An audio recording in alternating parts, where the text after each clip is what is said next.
السلام علیکم ورحمۃ اللہ وبرکاتہ۔ الحمد للہ کفی وسلام علی عبادہ الذین اصطفی، اما بعد۔ محترم ناظرین اکرام، عنوان ہے رمضان المبارک کی فضیلت۔ اللہ تبارک و تعالیٰ کے فضل و کرم سے رمضان المبارک کا آغاز ہو چکا ہے۔ یہ بہت ہی عظیم اور بابرکت مہینہ ہے، ایسا مہینہ جس میں اللہ تبارک و تعالیٰ نے بندوں کے لیے بہت کچھ رکھا ہے، ایسا مہینہ جس میں جہنم کے سارے دروازے بند کر دیے جاتے ہیں اور تمام شرکت شیاطین کو جکڑ دیا جاتا ہے۔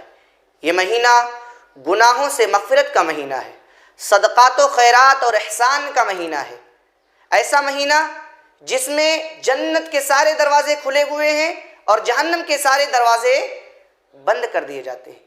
یہی نہیں بلکہ اس مہینے میں نیکیوں کے اجر و ثواب میں اضافہ کر دیا جاتا ہے۔ اللہ کے نبی صلی اللہ علیہ وسلم نے فرمایا، حضرت ابو ہریرہ رضی اللہ تعالی عنہ بیان کرتے ہیں کہ ابن آدم کا ہر نیک عمل کئی گنا بڑھا دیا جاتا ہے، ایک نیکی 10 نیکیوں کے برابر کر دی جاتی ہے، حتیٰ کہ 700 گنا تک بڑھا دیا جاتا ہے۔ اللہ نے کہا سوائے روزے کے، کیونکہ روزہ میرے لیے ہے اور میں اس کا بدلہ دوں گا۔ بندہ میری خاطر اپنی شہوت اور کھانا پینا چھوڑ دیتا ہے۔ یہی نہیں، اس مہینے کے اندر عمرہ حج کے برابر کر دیا جاتا ہے۔ اس کی دلیل عبداللہ ابن عباس رضی اللہ تعالی عنہ کی وہ روایت، اللہ کے نبی صلی اللہ علیہ وسلم نے ایک انصاری خاتون سے کہا کہ رمضان کا مہینہ جب آئے تو تم عمرہ کر لو، تمہیں حج کے برابر ثواب ملے گا۔ محترم ناظرین، بہت ہی ہلاکت اور خسارے میں ہوگا وہ انسان، وہ شخص جو اس مبارک اور بابرکت مہینے کو پائے اور اپنے گناہوں کی مغفرت نہ کرا سکے۔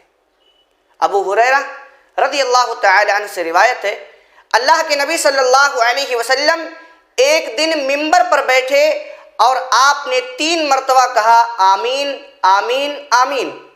جب خطبہ ختم ہوا تو صحابہ کرام نے آپ صلی اللہ علیہ وسلم سے پوچھا، اے اللہ کے نبی، آج آپ جب ممبر پر بیٹھے تو آپ نے 3 مرتبہ کہا آمین، جبکہ آپ اس سے پہلے نہیں کرتے تھے، آپ کی عادت نہیں تھی۔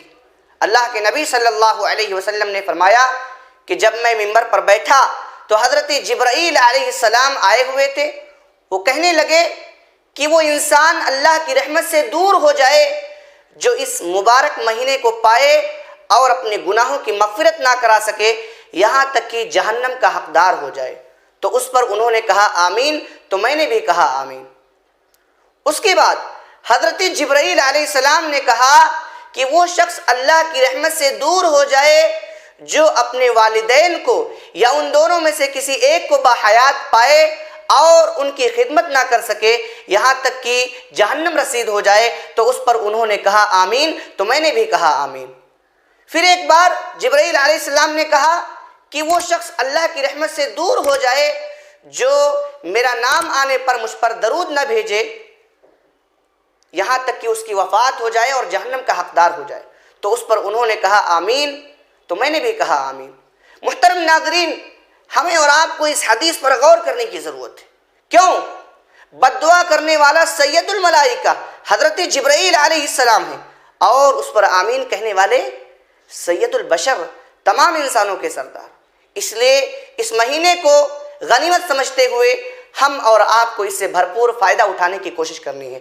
آخر میں اللہ رب العالمین سے دعا ہے کہ بار الہی اللہ ہم سب کے روزے تراویح اور تمام عبادتوں کو قبول فرمائے، آمین۔ والسلام علیکم ورحمۃ اللہ وبرکاتہ۔ اور مزید ویڈیوز کو دیکھنے کے لیے آپ ہمارے YouTube چینل کو سبسکرائب کریں۔ فجزاکم اللہ خیرا۔